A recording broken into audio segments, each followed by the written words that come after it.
민수기 11장 1절.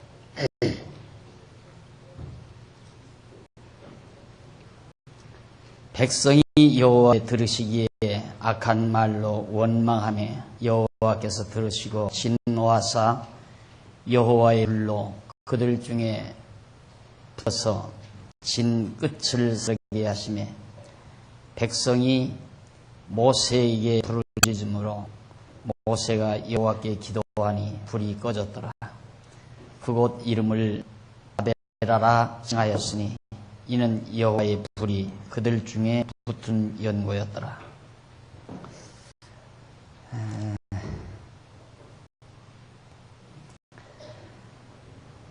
지난 시간 우리는 이스라엘 백성들이 광야 출발을 하는 과정을 우리들이 살폈습니다. 그동안 광야 생활을 시작하기 위해서 여러 가지로 준비한 다음 이제 하나님께서 광야에서 1차 첫 번째 시련을 시작하는 과정인데 그것이 10장부터 내용이라고 그랬습니다. 그래서 우선 신의 광야에서 일단 출발하는 내용을 지난 시간까지 소개해드렸습니다. 각 신기마다 정확한 질서를 잡고 맡은 바 임무 따라서 차서대로 광야에 출발하는 모습을 지난 시간 살펴본 겁니다. 이제는 이스라엘 백성의 원망하는 내용을 11장에서 살펴보게 됩니다. 우리가 얼른 이렇게 생각해 보면 이런 상황 속에서 원망이 나올 수 있을까 이런 생각을 하겠지만은 이스라엘 백성들로는 원망을 할 수 있는 그런 상황에 접어들게 됩니다. 그 1절에 보면 11장 1절에 보면 백성이 여호와의 들으시기에 악한 말로 원망하며 여호와께서 들으시고 진노하사 여호와의 불로 그 중에 붙어서 진틀 사르게 해라는 내용이 나와요. 사실 피곤하죠. 험악한 산길 거기에서 사실 눈에 보이는 것도 없고 안정된 것도 아니고 늘 불안하잖아요. 언제 출발할지도 모르는 거고 안정된 생활을 못하는 것이 이스라엘 백성이란 말입니다. 뚜렷하게 어떤 가정이 있고 생활 자체가 잘 정돈이 돼서 질서 있게 그렇게 규모 따라서 생활을 해야 되는데 이건 전혀 그게 아니란 말입니다. 그런 데서 이스라엘 백성들은 자기들 스스로 원망하는 말을 내뱉은 겁니다. 그걸 여호와께서 들으신 거예요. 듣고는 안 되겠다 싶어 하나님 보실 때 그래서 하나님께서 불로 그들 중에 불이 붙게 만들었어요.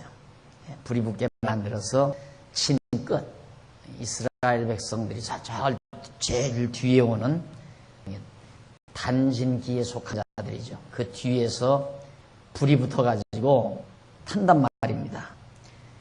그러니까 백성이 모세에게 부르짖을 수밖에 없잖아요. 이거 이러다 우리 다 죽겠다 싶어가지고 모세에게 아우성을 치니까 모세가 결국 여호와께 기도를 했습니다. 그래서 결국 그 불은 쏴지고 말았어요. 그래서 그곳 이름을 다베다, 그 땅 이름을 다베다고 칭했다. 왜냐하면 여호와의 불이 그들 중에 바로 거기서 붙었다는 불이 붙었다는 그런 뜻으로 다베다라는 땅 이름을 붙이게 됐다. 이런 것도 원망하지 말라. 무슨 원망이냐? 하나님께서 너희들에게 좋은 계획을 가지고 더 좋게 하시기 위해서 하나님이 보실 때는 꼭 그렇게 해야 되거든요. 그러니까 우리 부모님도 똑같아요. 자녀들을 이렇게 생각해 보면 저놈이 저렇게 자라서는 안 되는데 그래서 자녀를 규제하고 또 놀지 못하고 책을 공부를 하게 하고 이러다 보면 자녀들은 불만을 터뜨리잖아요.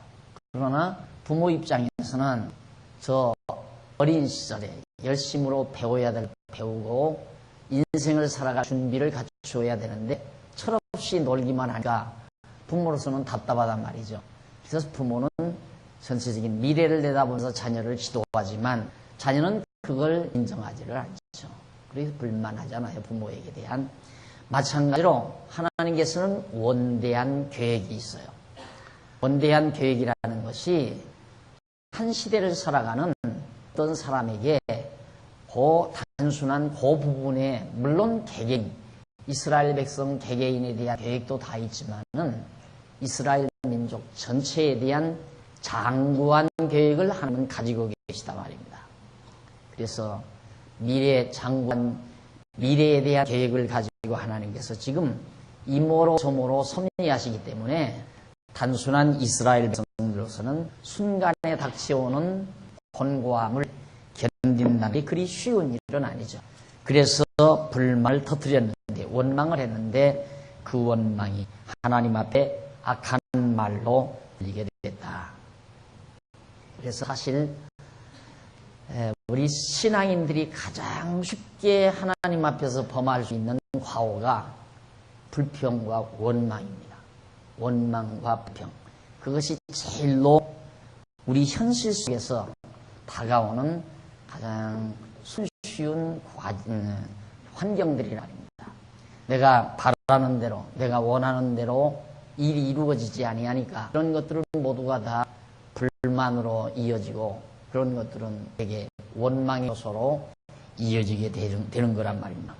그래서 제일 이스라엘 백성들이 광야에 나와서 물론 전에도 모세에게 원망하고 그러지만은 지금 이제 시내산에서 하나님께 호된 교육을 받았죠. 시내산에서 말씀을 통해서 자세하게 교육도 받고 또 시내산에 불로 화염으로 나타서 천둥번개 소리와 함께 우리 소리로 하나님께서 음성을 받아서 그렇게 가르쳐 주시고 그렇게 다 했는데도 이스라엘 백성은 여전히 어려움이 닥쳐오니까 하나님 앞에 불만을 터뜨리게 된 거란 말입니다.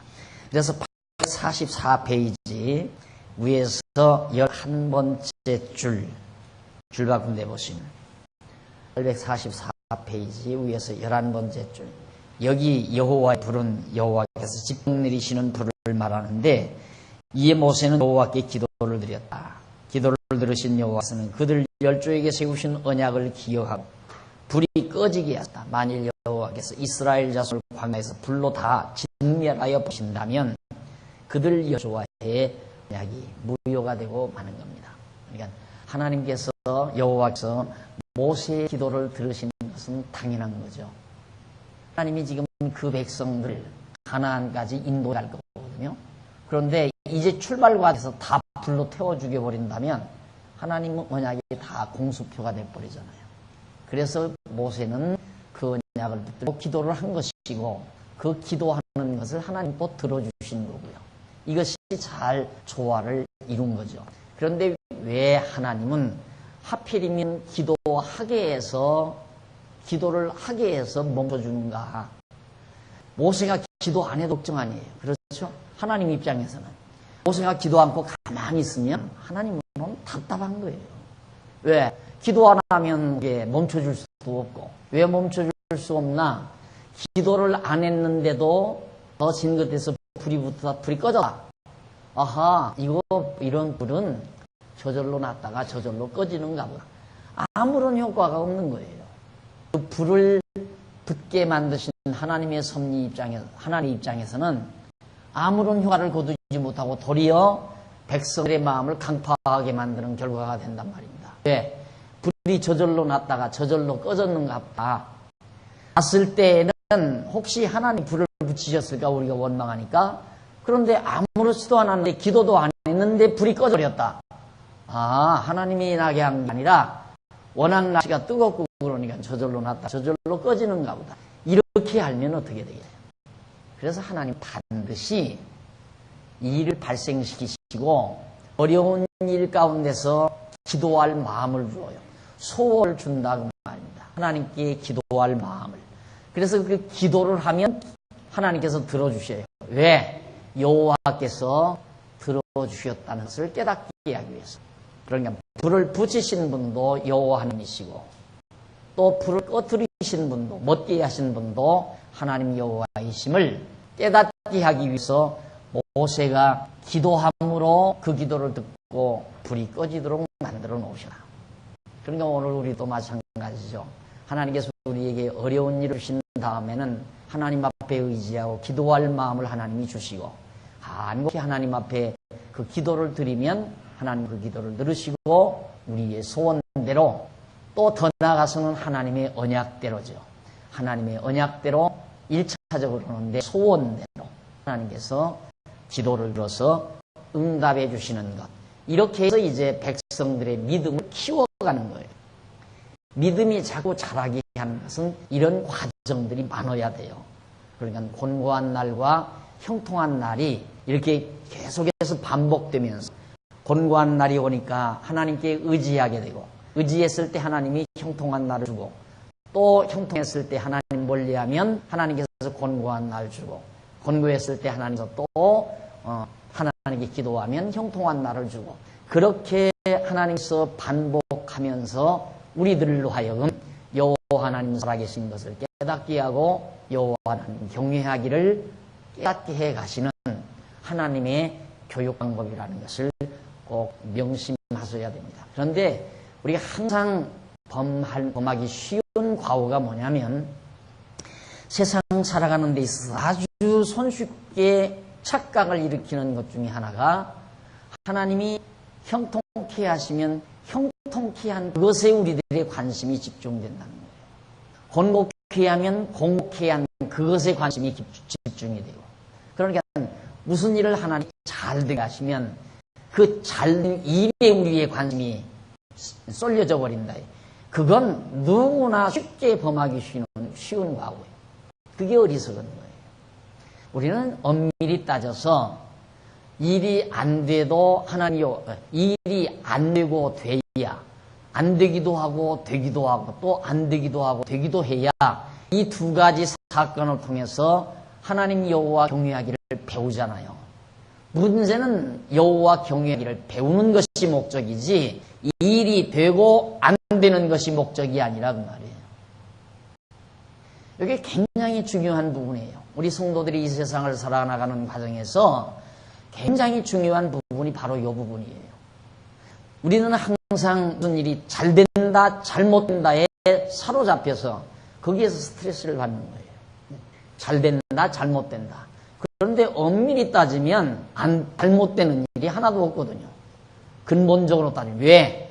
안 돼도 여호와 하나님 경외하기를 배우는 거고 돼도 여호와 하나님을 경외하는 걸 배우게 되는 거니까 가장 소중한 목적이 이루어져 가고 있기 때문에 다 잘 되는 거란 말입니다.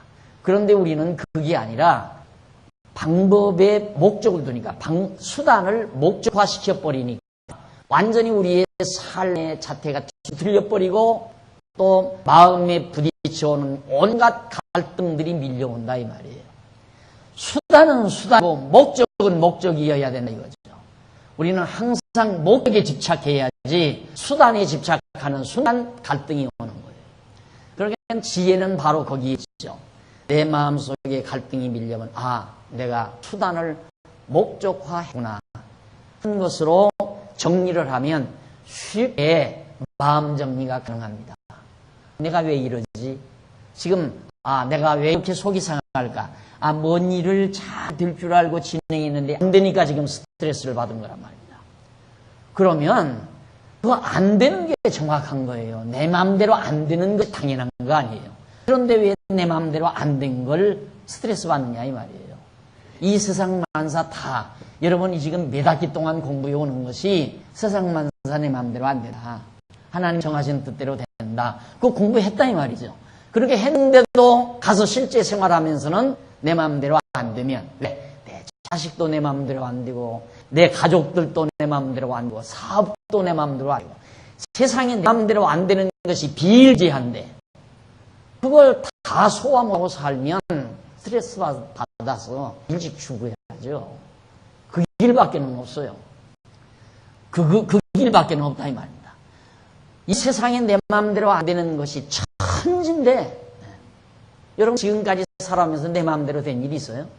지금 여러분들이 사는 모습도 여러분의 마음대로 된 거예요.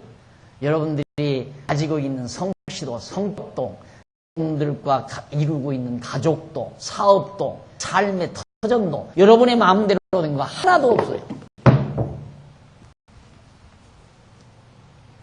김예숙 씨 안 나왔으면 한번 하십시다. 김예숙은 아들 하나 갖기를 크게 소원해도 아들 없잖아요. 딸맞이 아들이 없다 이 말이에요. 누구 마음대로 그렇게 되느냐. 그러면 마음대로 아들 없다고 해서 맨날 스트레스 받으면 벌써 죽었을 거예요. 벌써. 아들 있고 없는 게 중요하다 한 것이 아니라 이 말. 내 마음대로 아들도 못 낳고 내 마음대로 딸도 못 낳고 또 딸 없어서 지금 골치 아픈 사람들이 얼마나 많아요.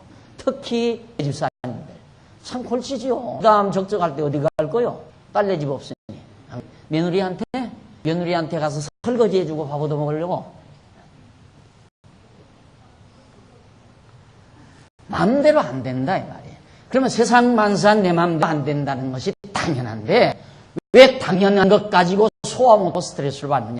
성도대학 안 나왔으면 몰라요. 성도대학 안 다녔으면 스트레스 받아야죠. 다 그러고 스트레스 받고 사니까. 그러나 몇 학기 동안 그래도 공부를 하셨으면 이제는 방법 하지 말라 이 말이에요.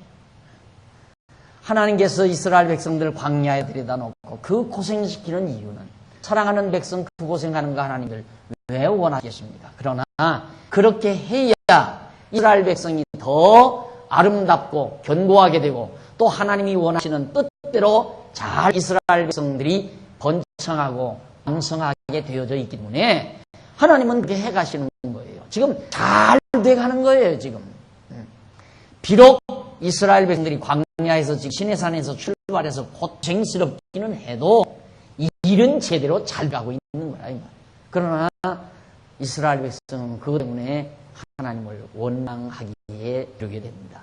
그것이 하나님의 뜻과 내 뜻이 하나님의 생각과 내 생각이 달라도 아주 다르다. 동에서 서가 먼 것처럼 하나님의 생각과 내 생각은 아주 멀다. 이사야 선지자가 예언하는 말 아니에요. 그걸 늘 생각하며 살면 돼요. 내 생각과 하나님의 생각은 다르다. 당연하죠. 이제 너댓 살 먹은 애들 생각하고 부모 생각하고 같은 지가 있어요. 전혀 다르죠. 마찬가지로 오늘 우리 인간의 생각과 하나님의 생각은 달라요. 전혀 달라요. 그러니까 결국 확실히 믿어야 될 것은 내 모든 생에 있어서 되어지는 일은 다 하나님의 뜻대로 잘 돼가고 있다. 이것만 대전제로 생각을 하면서 소화해 가시면 된다 이 말이에요. 자, 그 다음 이제 11장 4절로 9절에 보면 백성이 먹을 고기와 생선과 채소가 없다고 또 원망을 해요. 금방 원망하다가 한 대 얻어 터지고 나서도 또 원망을 또 해. 이스라엘 중에 섞여 사는 무리가 탐욕을 품에 이스라엘 자손도 다시 울며 가로되 누가 우리에게 고기를 주어 먹게 할꼬. 우리가 애굽에 있을 때에는 값없이 생선과 외와 수박과 부추와 마늘과 파, 마늘들을 먹은 것이 생각나거늘 이제는 우리 정력이 쇠하되 이 만나 외에는 보이는 것이 아무것도 없도다니. 만나는 가시와 같고 모양은 진주와 같은 것이라. 백성이 도다니며 그것을 거두어 맷돌에 갈기도 하며 절구에 찍기도 하고 가마에 삶기도 하여 과자를 만들었으니 그 맛이 기름 섞은 과자 맛 같았더라. 밤에 이슬이 진에 내릴 때에 만나도 같이 내렸더라. 하나님께서 매일 아침 맛있는 만나를 내려주는데도 이스라엘 백성들은 야, 우리 누가 고기와 채소를 먹게 해주겠냐. 어디에서 구하게. 이 광야에서 고기도 없고 그 좋은 채소들도 하나도 없으니 이거 정말 못 살겠다 이 말이에요. 그러니까 왜 그렇게 그런 결과가 나오는가? 탐욕 때문에. 탐욕, 욕심을 품는 데서 원망이 나온다 이 말이에요. 욕심을 품는 데서. 그래서 인간의 탐욕이라고 하는 건, 욕심이라고 하는 것은 마음에서 일어나는 일이지만은 이 욕심은 반드시 이상하죠. 보이지 아니하는 마음의 작용인데 욕심이 피를 탁하게 만듭니다. 왜 욕심이 피를 탁하게 만드나요? 질병은 피가 탁해지는 데서부터 와지는 거거든요. 그런데 인간의 욕심은 피를 탁하게 만들어요. 이유는 간단해요. 전 생리학 연구 안에서도 원리적으로 알아요. 왜 인간이 탐욕을 품으면 피가 탁해지는가? 피가 탁해서 피가 이제 잘 돌지 않고, 피가 잘 돌지 아니하니까 고혈압이 되고, 그렇죠? 피가 탁해지니까 워낙에 피가 돌지 않아서 고혈압 증세가 나오잖아요. 그래서 이제 성인병들이 다 발생하는 거 아니에요. 근데 왜 그러면 피가 탁해지는가? 당연하죠. 심장이라고 하는 것은, 이 마음 먹는다는 것은, 마음이라는 건 심장을 좌우하는데 심장이 피를 걸어놓은 역할을 해요. 이 피를 심장이 제대로 잘 걸면 피가 깨끗해지죠.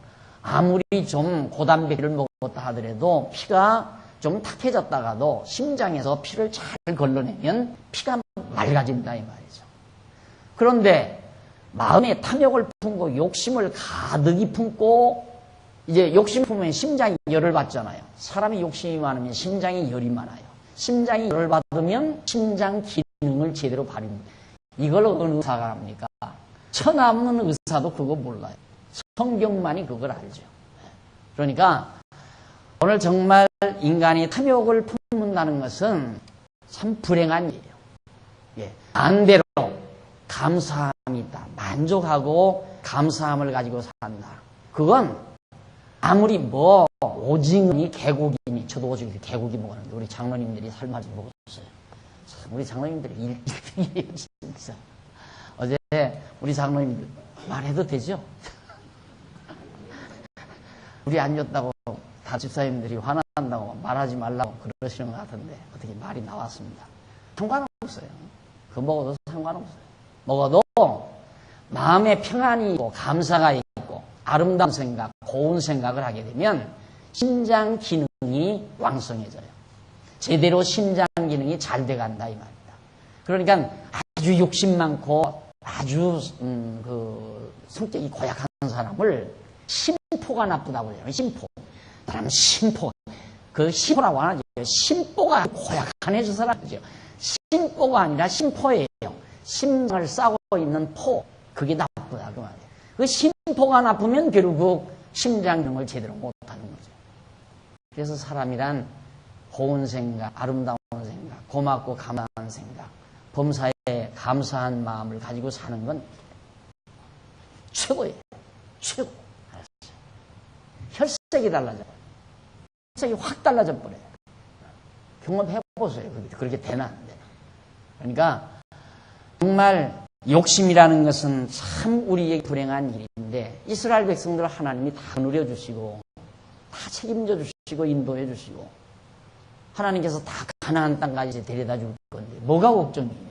그런데도 그 순간순간 조금씩 하나님께서 하나님 경외함 가르치기 위해서 허락하시는 그 순간의 어려움을 그걸 못 참아가지고 그만 불평하고 원망하고 자, 이런 결과를 이스라엘 백성들이 11장 4절 9절에서 또 하게 됩니다. 다음 넘어가서 11장 10절로 15절에 보면 모세가 안타까워 회중을 위하여 여호와께 기도를 드립니다. 원망하고 불평하고 그런 백성들이 자 10절 백성이 온 가족들이 각기 장막문에서 우는 것을 모세가 들으니라. 자, 이제는 불평하다가 불만을 탐을 품고 원망을 하다가 이제는 울기까지 해요. 뭐가 그렇게 정말 원통하고 슬픈지 우는 것을 모세가 들으니라. 이러므로 여호와의 진노가 심히 크고 모세도 기뻐하지 아니하여 여호와께 여짜오되 주께서 어찌하여 종을 괴롭게 하시나이까. 자, 모세도 이제 지겨웠어요. 그놈의 백성들 얼마나 이렇게 말을 안 듣는지.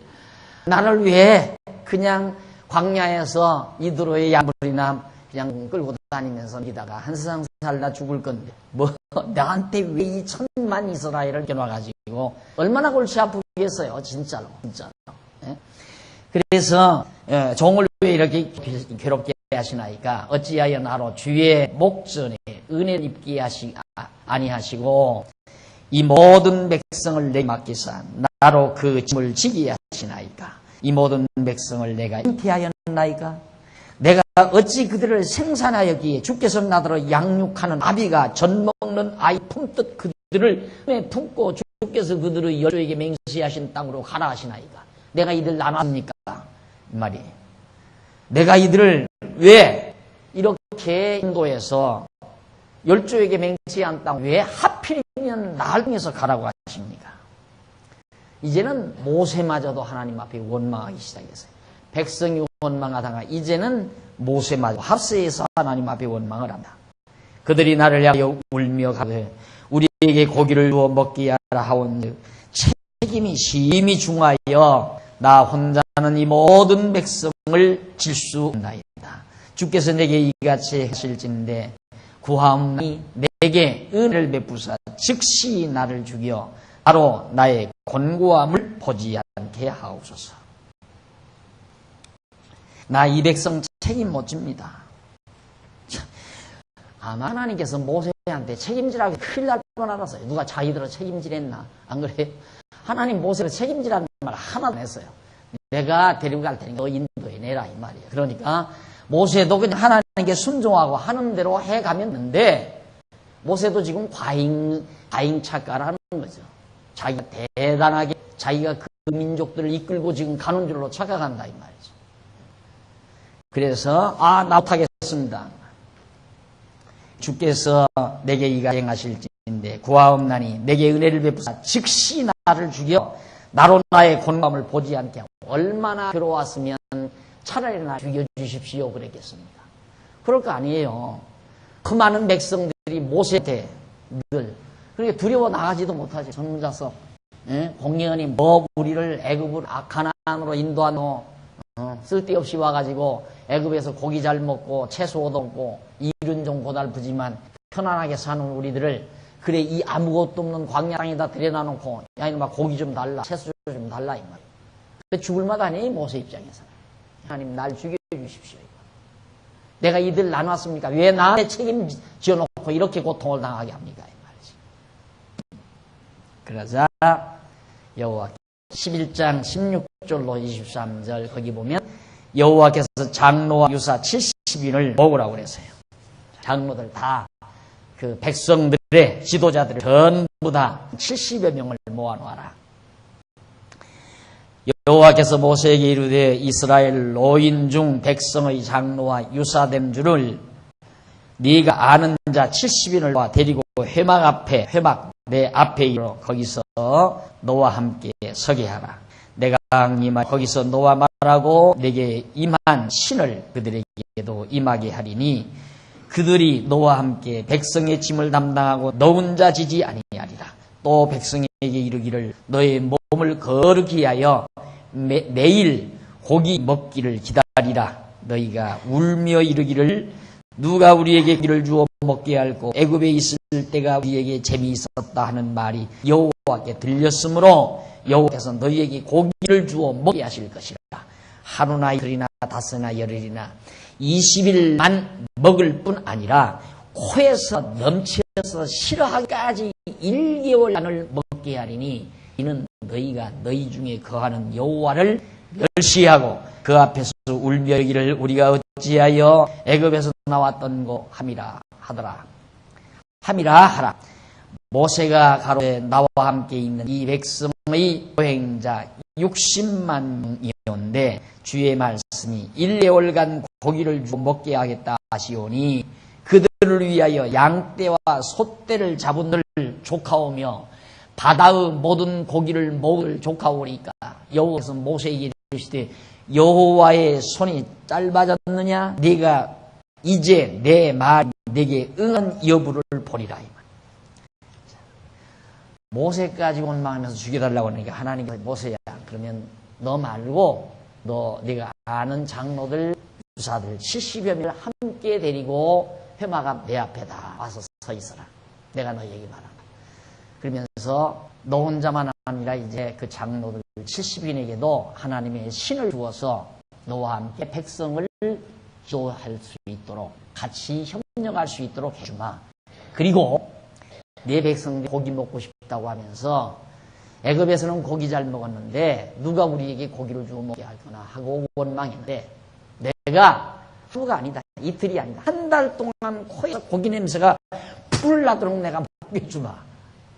그러면서 애굽을 그리워하는 이스라엘 백성들에 대한 하나님의 생각을 이제 나타내 주겠다 말이에요. 그렇게 해서 이제 그렇게 하나님께서 70인을 모아놓은 그들에게 이제 말씀하면서 고기 먹여주겠다 이겁니다. 한 달 동안 백성들이 다.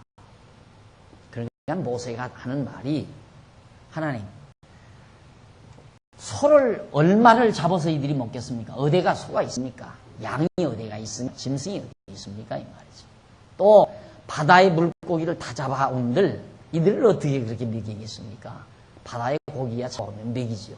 먹이지만 하여튼 하도 모세로서는 암담한 얘기예요. 그 광야에서 어디서 그렇게 장정만 60만이 넘는 그들이 다 해서 1000만에 가까운 이스라엘 백성이 어떻게 고기를 한 달 동안 코에서 고기 냄새가 풀풀 나도록 먹느냐 이 말이죠. 그러니까 여호와 하나님께서 야, 내 손이 짧아졌느냐? 어찌 너마저 날 의심하느냐 이 말이죠. 내가 먹이는 걸 네가 이제 네 눈으로 볼 것이다 이 말이에요. 그래서 이스라엘 백성들이 참 어려움이 닥칠 때 과거를 늘 그리워하죠.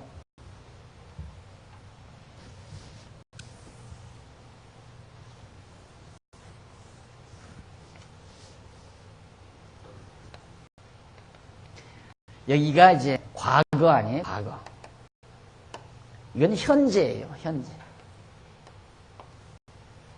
여기 가나안 땅은 이건 미래고. 과거, 현재, 미래를 놓고 이 시간 세계 안에 하나님께서 이스라엘 백성들을 지금 거쳐가는 거란 말입니다.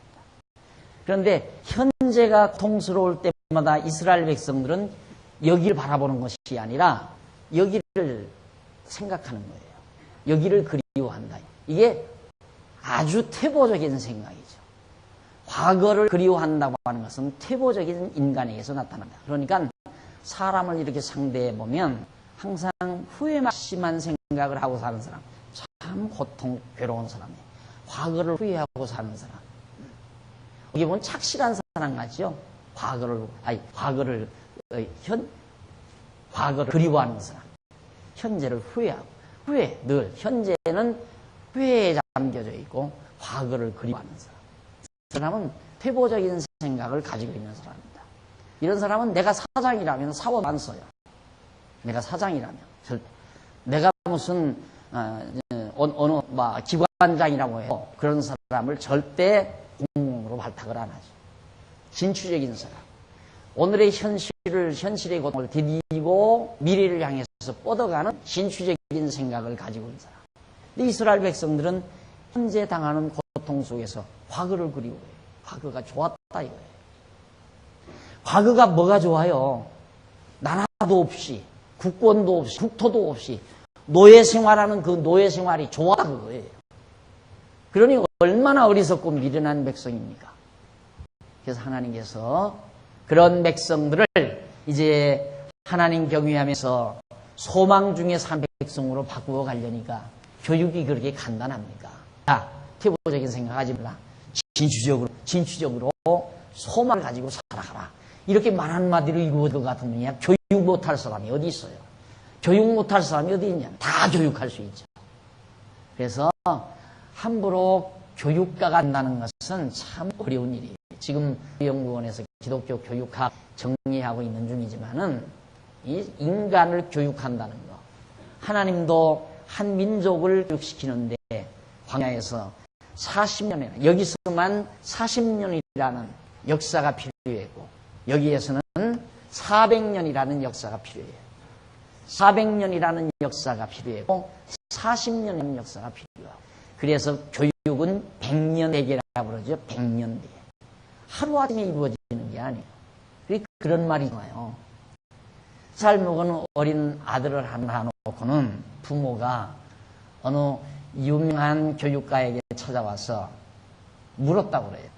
우리 아들을 잘 교육을 시켜야 되겠는데 어떻게 시켜야 되겠습니까? 그러니까 그분이 하는 말이 당신 아들의 교육은 3년이 늦었습니다. 그러더래요. 그래서 저는 그 말을 수긍하는 게 아니라 그 아들의 교육은 3년이 늦은 게 아니라 몇백 년이 늦은 거예요. 몇백 년. 아들을 아들답게 기르려면 부모가 제대로 교육을 받아야 되고 부모가 교육을 제대로 받은 부모와에서 태어나서 잉태 때부터 뱃속에서부터 제대로 교육이 시켜져야 되니까 부모가 제대로 올바른 교육을 받으려면 몇십 년 갖고 안 되잖아요. 왜? 그 부모가 또 되져야 되니까. 그래서 신앙의 전통을 유지한다고 하는 건 매우 중요하죠. 기독교 신앙의 전통을 유지하는 가문을 이룬다고 하는 것은 교육상 굉장히 중요하고 진 것입니다. 그런데 문제는 자 지금 여러분 여기 앉아 계시는 분도 자녀들 교회 교육 문제 때문에 굉장히 신경을 쓰는 분이 있을 거예요. 그거 당연한 거예요. 너무너무 당연한 거예요. 왜? 부모가 철저하게 기독교 신앙에 의한 문화적 틀 속에서 가정을 이끌어가는 게 아니죠. 그리고 주변이 모두가 비기독적 문화가 만연되어 있고 그런데다가 가장 자녀들이 민감하게 영향을 받을 수 있는 가정마저도 철저하게 기독교 문화로 잘 가다듬어져 있지 않다 이 말이죠. 그러니까 예를 들어서 주일날인데도 부부가 애기 데리고 가끔 가다가 어디 정말 유원지 놀러가서 주일날 교회도 안 나오고 아이들 교육 참여도 안 시키고 또 어떤 때는 아버지 바쁘다고 주일날도 일하러 나가버리고 또 아버지는 나오지도 않고 또 아버지는 가끔 가다 보니까 메텔에 물고 술 거나게 먹고 들어올 때도 있고 그런 거 보고 자라나는 아이가 제대로 기독교 교육이 되겠느냐 이 말이죠. 안 되게 돼 있어요. 되지 않게 돼 있다 이 말이에요. 제1의 스승이 부모라고 그러잖아요. 인간의 제1의 스승은 부모라고 그러잖아요. 그러니까 부모가 뭘 가르쳐서 배우는 게 아니라 그냥 부모가 살아가는 모습으로 아이들이 보고 배우는 거예요. 그냥 부모가 살아가는 모습으로. 그러니까 우리 집 아이들 같은 아빠는 항상 책상 머리 앞에서 책 보고 용하고 글 쓴다. 이거니까 쥐들도 사람은 항상 책상 머리에서 책 보고 연구해야 되는구나. 그걸 말하지 않아도 그냥 아는 거죠. 그러니까 공부하는 건 당연하게 생각하고 공부하는 것이 힘들거나 고달프다고 생각할 필요가 없어요. 당연한 거니까 그건. 그렇더라. 인간은 그렇게 사는 거더라. 그래 만날 부모가 술타령이나 하고 노름바지 하고 이상한 신하고 다니고 이렇게 되면 부모 자녀들은 그거 보고 그냥 배울 거 아니에요. 교육이란 그렇게 간단한 게 아니에요. 손쉽게 이루어지는 게 아니라 다든지 좀 노력을 해서 해보려고 교회 교육을 해보려고 노력하지만은 어느 정도까지 효과를 거둘 줄은 그 미지수죠. 어쨌든 하는 데까지 우리 귀한 지난 주일날 내가 예배드리면서 우리 용둥이들 한 20대 명 나와서 지난 토요일 날부터 이제 특별히 이제 교육을 여름 자기네들 모임을 또 가졌어요. 애기들이 선생님들하고 교회에서 자면서 그리고는 배운 바를 같이 나와서 25명이 하는 걸 제가 들었는데 저놈들만 내가 그냥 고스란히 이렇게 좀 이쁘게 기를 수 있으면 참 좋겠다 싶은 생각을 저기 해서 내가 한없이 했어요. 어떻게 하면 저놈들이 좀 탕류에 밀리지 않고 끝한 물 속에서 살아갈 수 있는 환경과 여건과 교육을 시해줄 수 있을까? 근데 그게 불가능하잖아요. 참 어렵잖아요. 네. 가능한 것은 밑바닥에서 살지 말고 좀 올라가서 살면 돼요. 밑바닥에는 물이 다 흐려져 있으니까 올라가면 옹달생이 있잖아요. 그 옹달생 곁에서 살면 되는데 그 옹달생 곁에서 살려고 하느냐 이 말이죠. 넓은 쪽에 와서 자꾸 막 흙탕물이만 헤엄치고 살려고 하지 옹달샘 속에서 살려고 하란다 이 말이에요. 그게 문제인데 어쨌든 교육이라고 하는 하나님께서도 단숨에 이루어지지 않는다. 하지를 못한다. 안 했다. 오랜 세월 40년이란 긴 세월 애굽에서 400년이란 기나긴 세월을 걸쳐서 결국 교육을 시켜가는 하나님의 섭리를 지금 우리가 살펴보고 있는 겁니다. 자, 그 다음 이제 하나님께서 넘어가서 11장 24절로 30절에 보면 장로 70과 백성에게 신이 임하여 예언하게 만들어야 하나님의 말씀을 예언하도록. 모세가 나가서 여호와의 말씀을 백성에게 고하고 백성의 장로 70인을 모아 장막에 둘러 세우매 여호와께서 구름 가운데 강림하사 모세에게 말씀하시고 그에게 임한 신을 70장로에게도 임하게 하시니 신이 임하신 때에 그들이 예언을 하다가 다시는 하지 아니하여라. 그 농명된 자 중 엘라시라 하는 자와 메다시라 하는 자 두 사람이 이 진에 머물고 회막에 나아가지 아니하였으나 그들에게도 신이 임하였으므로 진에서 예언한지라. 한 소원이 달려와서 모세에게 고하여 가로되 엘랏과 메닷이 진중에서 예언하더이다 하며 택한 자 중 한 사람 곧 모세를 섬기는 네 아들 여호수아가 말하여 가로되 주 모세여 금하소서. 모세가 그에게 이르되 내가 나를 위하여 시기하느냐 네가 나를 위하여 시기하냐. 여호와께서 그 신을 모든 백성에게 주사 다 선지자가 이해하시기를 원하노라. 모세와 이스라엘 장로들이 진중으로 돌아왔더라. 자, 모세 참 이런 데서 멋이 있죠. 모세가 이제 새로운 지도자들이 하나님께서 한 10여 명, 한 70여 명 세웠잖아요. 세우니까 그들이 이제 하나님의 신을 받아 백성들에게 하나님 말씀을 가르치는 거예요. 예언을 하는 거예요. 그러니까 어떤 소년이 와서 모세한테 말을 일러요. 그러니까 여호수아가 모세와 함께 이제 동행하는 여호수아가 그 사람 그 못하게 하라고. 모세가 하는 말이 야 네가 나를 위해 시기하느냐. 하나님께서 세우신 지도자들이다 이 말이야. 내버려두라 이 말이야. 하나님께서 그들에게 지도하는 걸 주셔서 지금 지도하게 하시는 거다. 하나님께서 70인을 세워서 지도하게 했잖아요.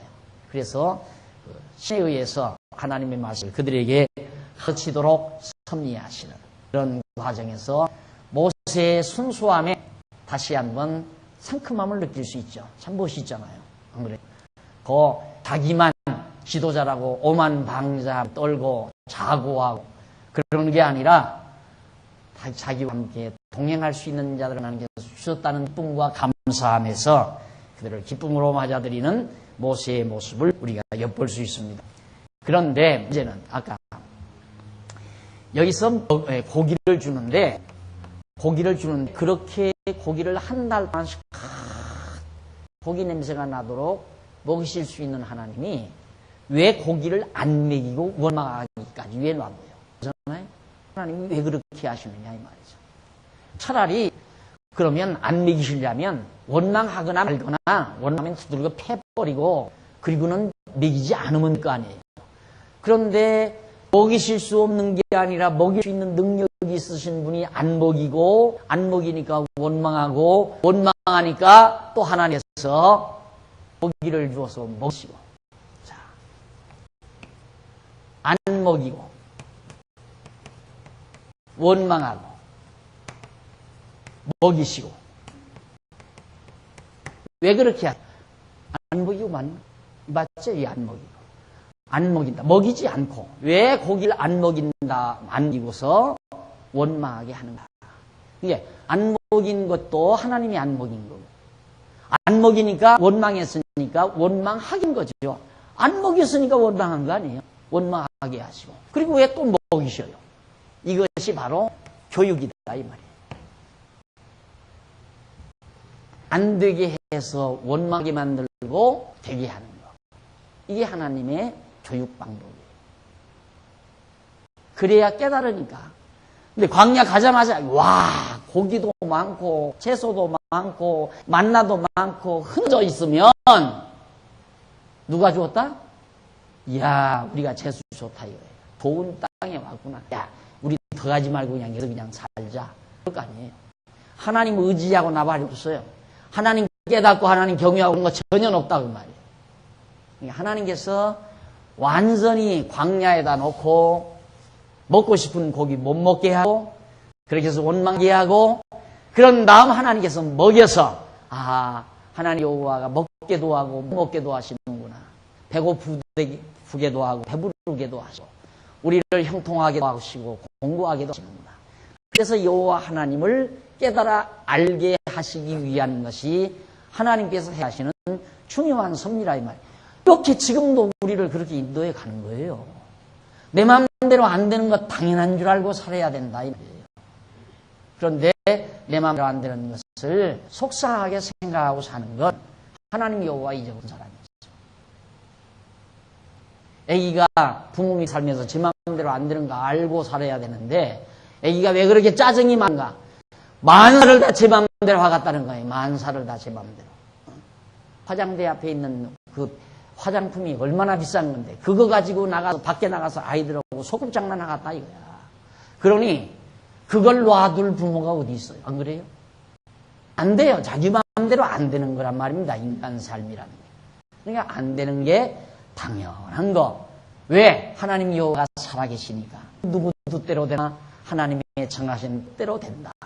그거 알고 살면 안 돼도 걱정할 거 없고 돼도 오만방자할 필요 없고 됐다고 해서 오만하고 교만하고 안 됐다고 해서 추쳐져 버리고 그것이 제일 못난이의 자세예요. 뭔 일이 조금 잘 되면 아주 그냥 어깨 쩍 벌어지고 뭔 일이 조금 안 되면 그냥 금방 죽을 사람같이 허가 대짜나 빠지고. 여러분 생각해 보십시오. 그 얼마나 고달겠다 그런 인간. 남편이 집 갔다 돌아오면서 뭔 일이 안 됐나. 벌써 들어온 폼부터 보니까 뭔 일이 안 됐구나. 그런 남편 믿고 어떻게 살겠어요? 에? 직장 떨어져서 당당하게 도시락 사달라고 해가지고 공원을 갈 망정 공원으로 가는 남편.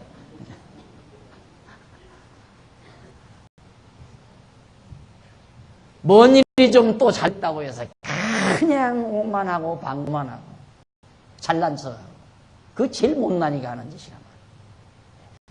잘 돼도 하나님 여호와 보고 못 돼도 하나님 여호와 보고 범사에 여호와님 경외하기를 배우며 사는 자세로 우리가 삶에 임한다면 좌절할 것도 없고 절망할 것도 없고 울 것도 없고 괴로워할 것도 없는 이것이 광야와 같은 오늘의 우리의 삶이라는 것을 명심하셔야 합니다. 그러니까 빨리 여호와 하나님 잘 배우는 게 제일 슬기로운 자세예요. 여호와 하나님을 잘 배운 게 정확하게 하나님 여호와 잃어버리면 이렇게 또 하시니까 안 먹이고 원망하게 해서 먹이고 이렇게 하시니까 하나님께서 그래야 하나님 여호와가 우리를 먹이시는구나 그걸 깨달으니까. 이게 우리가 광야와 같은 세상 현실 살면서 제일 두려운 것이 여호와 경외하기를 잃어버리는 순간. 그게 바로 제일 두려운 순간이죠. 그것이 바로 어리석은 일이에요. 그래서 솔로몬이 잠언서 전체를 통해서 자기가 제일 인간이 세상에 자식 사랑이 제일 큰 사랑 아니에요. 자식에 대한 사랑. 솔로몬이 자기가 제일 사랑하는 아들에게 가장 값진 말 남겨놓은 것이 잠언서예요. 잠언. 그게 전부 간단해요. 여호와 경외해라 이 말이에요. 여호와.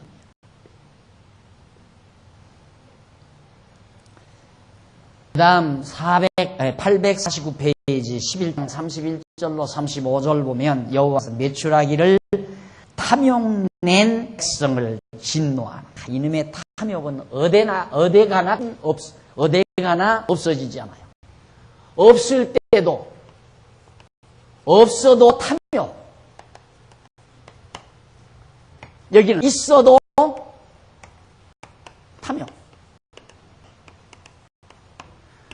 어떻게 없어도 탐욕을 부리고 있어도 탐욕을 부리느냐 이 말이에요. 조금 이해를 해서 없으면 욕심낸다 하십시다. 없으니까 좀 갖고 싶은 욕심이 있다. 있는데 왜 욕심내느냐, 이게 있는데. 이것이 우리 인간의 탁한 속성이에요. 그러니까 탐욕이라고 하는 건 있거나 없거나 관계없이 인간 내면에 존재해 있어요. 인간의 내면에 탐욕이라고 하는 것이. 그것이 만악의 뿌리고 만병의 근원이에요. 탐욕이라는 것이 만악의 뿌리며 만병의 근원이라는 거. 아까 설명드렸죠? 욕심이 많으면 심장에 열이 많아서 심포가 나빠지고, 심포가 나빠지니까 심장이 제 기능 발휘를 못해서 피를 제대로 거르지 못해.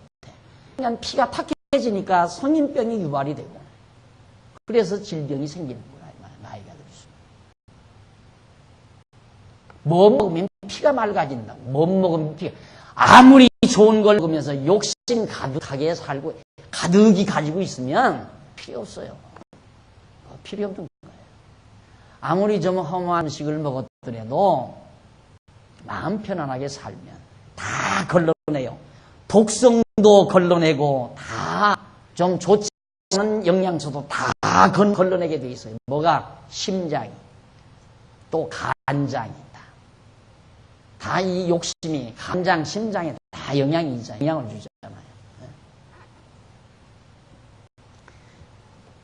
그래서 이스라엘 백성들에게 하나님께서 막 메추라기를, 참새 같은 거예요. 참새 조금 작은 새라고 그래요. 메추라기. 근데 그놈의 새 한 마리를 박제에다 여기 좀 갖다 놨으면 좋겠는데 그게 잘 안 된다고 그래요. 메추라기 이스라엘에 거기 있으니까 그 한 마리를 박제에다가 좀 갖다 놨으면 조그맣대요. 종달새 마냥 그렇게 생겨요. 그런데 이게 바람결 따라서 한 번 왔다 그러면 완전히 그냥 벌떼처럼, 벌떼 새까맣게 몰려드는데요.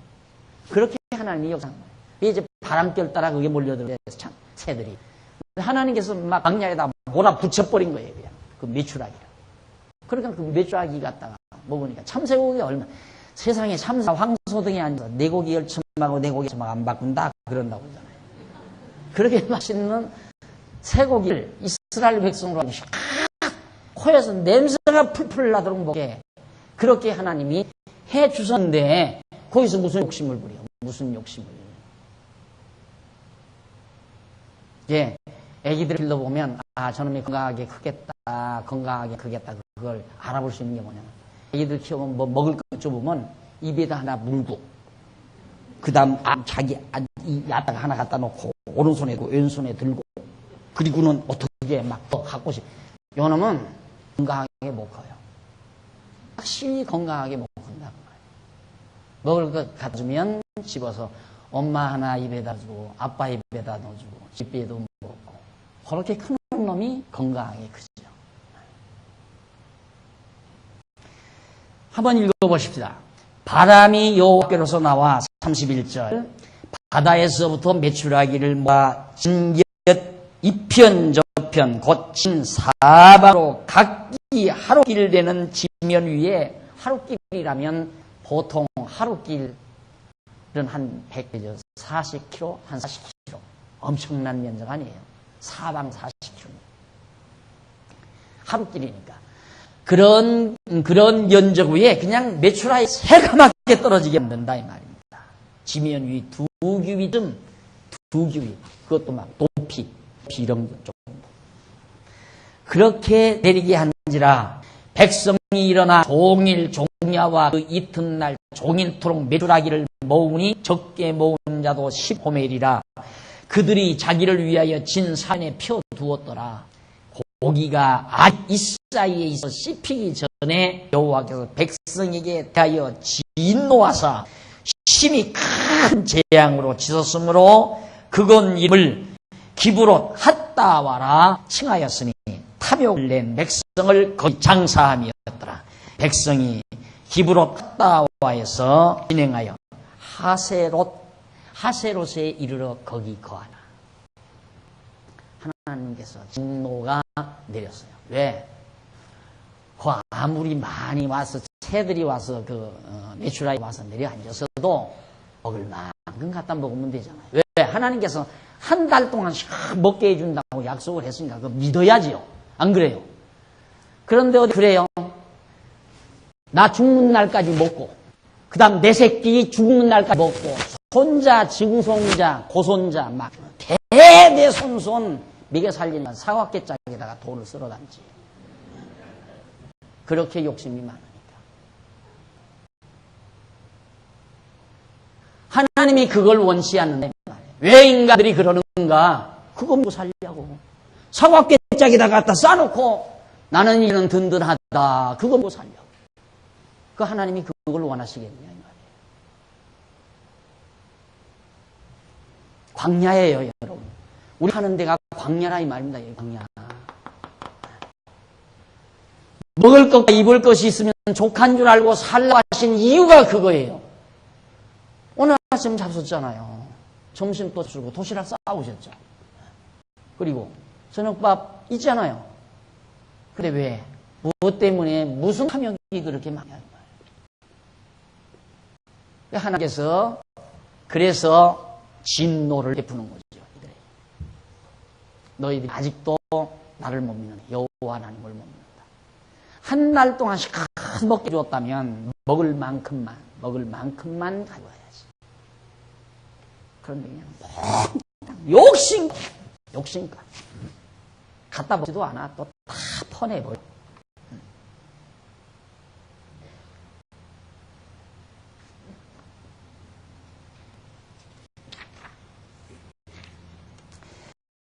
그래서 결국 하나님께서 그들에게 진노를 부으시는데, 우리 저기 한번 보십시다. 849편 밑에서부터 세 번째 줄 앞부분 보면, 네 번째 밑에서 네 번째 앞부분, 이렇게 탐욕을 부린 이스라엘 백성을 여기서 큰 재앙으로 치신다. 그래서 그곳 이름을 기브롯 핫다와라 하는데, 이는 탐욕 무덤이라는 뜻으로 탐욕을 낸 백성을 장사한 곳이라는 뜻이다. 여호와께서 1개월간 충분히 고기를 먹게 하여 주신다고 말씀하였으므로 그들이 그 말씀을 믿었다면 그렇게 탐욕을 부릴 필요가 없는 것이다. 그러므로 이스라엘 자손의 탐욕은 불신앙에서 나온 행위이며 여호와께서 불신앙한 그들에게 큰 재앙을 미리셔서 깨닫게 하는 거죠. 여호와 하나님만 의지하고 경외하도록 깨닫게 하기 위해서 결국 재앙을 내려서 경성함을 갖도록 하신 하나님의 섭리가 바로 지금 11장에 나오는 내용입니다. 그 다음 이제 12장, 양쪽 가로 3번 12장 보면 거기는 아론과 미리암의 반역 행위가 소개됩니다. 아론과 미리암이 반역을 한다. 자, 별별 일이 다 생기죠. 제일 첫째 생긴 것이 원망이다. 원망. 이 원망은 어디서 나오는가? 탐욕에서 나온다. 탐욕으로부터 원망이 나온다. 그래서 우리가 이 세상을 하나님 앞에서 가장 지혜롭게 사는 방법은 탐욕을 제하고 원망하지 않고 사는 것. 반대는 그거. 탐욕하고 탐욕에서 원망이 나왔으니까 탐욕 부리지 말고 지족하고 만족하게 알라. 만족한 줄 알고 원망하지 말고 감사하라. 그 말이죠. 정반대 아니에요. 탐욕으로 인한 원망을 일삼고 사는 백성을 만족하게 생각하고 감사하며 사는 백성으로 만들어가는 과정이 40년간의 광야 생활의 목적이다 하는 얘기입니다. 그러니까 안전핀, 우리 성도들의 가장 안전한 안전핀이 뭐냐? 내 마음속에 지족하는 마음이 있는가? 늘 감사한 마음이 있는가? 만족한 마음이 있는가? 더 큰 욕심을, 자, 이렇게 보면 욕심이 없으면 사람 발전이 없다, 또 그런 사람이 있어요. 천만의 말씀. 그냥 욕심이 없으면 일반적으로 하나님 여호와가 살아계시지 않다면, 하나님 여호와를 모르는 사람은 욕심이 없으면 정말 발전이 없어요. 왜? 만사를 체념해버리니까. 다 체념해요. 욕심이 없으니까. 의욕도 없고 살 힘도 나오지 않고. 그러니까 욕심이 반드시 있어야 살아요. 하나님이 없는 사람들은. 그런데 그런데 하나님 여호와를 깨닫고 경외하는 사람은 정반대예요. 하나님 여호와를 의지하는 믿음에서 욕심이 없는 게 아니라 지족에 만족하게 살아요. 욕심이 없다는 거고 만족하는 것과는 정반대거든요. 근데 그냥 탐욕이 없으면 체념해요. 다 의욕상실. 그건 하나님이 없는 사람들이고, 하나님이 전제된 사람들은 탐욕이 없어져 버리면 만족하죠. 만족하는 가운데서 감사가 넘쳐요. 탐욕이 있는 사람은 원망이 있고, 또 하나님 모르는 탐욕이 없는 사람은 절망, 좌절, 아무 욕상실, 그렇게 돼버리고 세 종류 돼버리잖아요. 그러니까 어차피 이 세상을 하나님 없이 살려면 이렇게 살아가야 돼요. 안 되면 당신 때문에 안 됐다. 염치같이 가서 그 돈 좀 갖다 달라니까 그때 가져왔으면 부도 안 났잖아. 이러고 이제 막 싸움질하고 난리를 치고 그렇게 이렇게 사는 거예요. 욕심껏 살려. 열심으로. 그게 하나님 없이 사는 사람들. 이것 없는 사람은 지금 뭐 시리에 차 있고 절망에 차 있고 죽어버릴까? 쥐약 먹을까? 뛰어내릴까? 일하고 사는 거. 하나님을 경외하고 사는 사람들은 이렇게 범사에 만족하면서 감사하고 사는. 그러니까 막 의욕이 넘치죠. 그러니까 감사하고 만족하니까 마음이 평안하죠. 행복감이 넘치잖아요. 행복감이 넘치니까 의욕에 불타요. 그 의욕이란 탐욕에서 나오는 의욕이 아니에요. 행복감에서 나오는 의욕이죠. 전혀 달라요. 그러니까 바로 이것이 하나님을 경외하며 사는 지혜로운 삶인데, 역시 광야에서 또 계속해서 아론과 미리암이 모세를 반역한 반역 행위가 시도가 됩니다. 차 한 잔 드시면서 도대체 무슨 반역이 일어났을까? 다음 시간 우리 정리해 보십시다.